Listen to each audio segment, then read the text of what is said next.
Hello and welcome to week 13, piece 26 of the Wall of Stitches Crochet Along. And for this piece, we're going to be using the simple daisy stitch. So this is a variation of the star stitch, and it's just really pretty and looks very flowery. So for this piece, you're going to need a foundation chain of 33. So for the simple daisy stitch, there is no prep row. We go straight into making our daisy stitches. So in the second chain from your hook, you're going to pull up a loop. Insert your hook into the next chain, yarn over, pull up a loop. Skip the next chain, and in the next chain over, hook into that chain, yarn over, pull up a loop. So you've got 4 loops on your hook, yarn over, pull through all 4 loops. And that's a daisy stitch. So to start our next daisy, we're going to chain 1. Into the chain space, so that's the chain 1 you just made, you're going into that little loop there, you're going to yarn over and pull up a loop.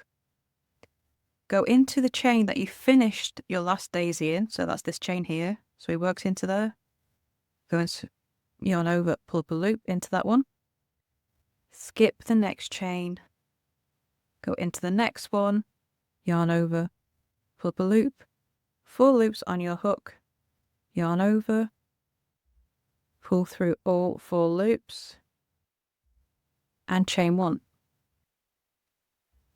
And those are the daisy stitches. It's as simple as that. And we're going to keep doing that all the way across the row.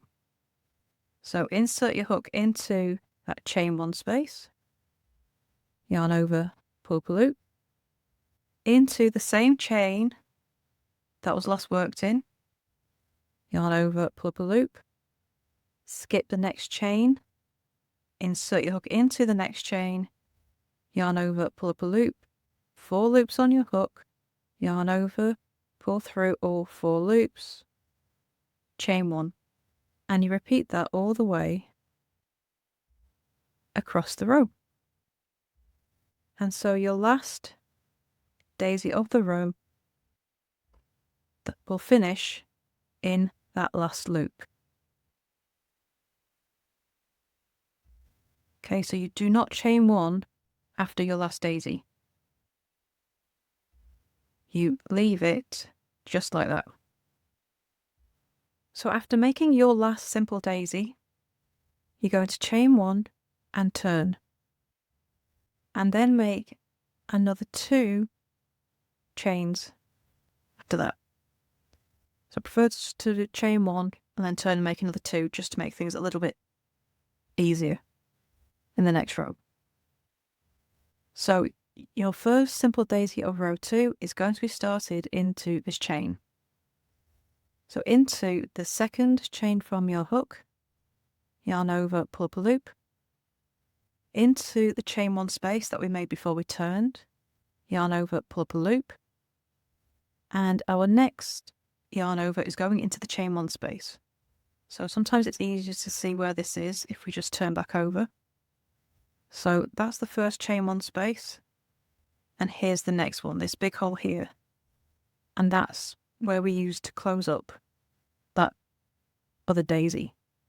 So row 2, you do not work into the top of your daisy, which is here. We only work into these chain 1 spaces.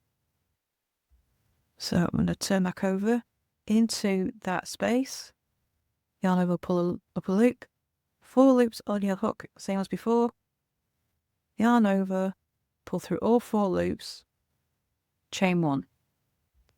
Insert your hook into that chain 1 space, pull up your first loop, into the same chain space that we finished working into, yarn over, pull up a loop, skip to the next chain 1 space, yarn over, pull up a loop, 4 loops on your hook, yarn over, pull through all 4, chain 1, and you carry on that repeat all the way across your row. So we're only working into the chain 1 spaces. Okay. And then your final daisy of the row, you make the same, back up the same way, but your final daisy is going to finish in 3rd chain of the turning chain that we made initially.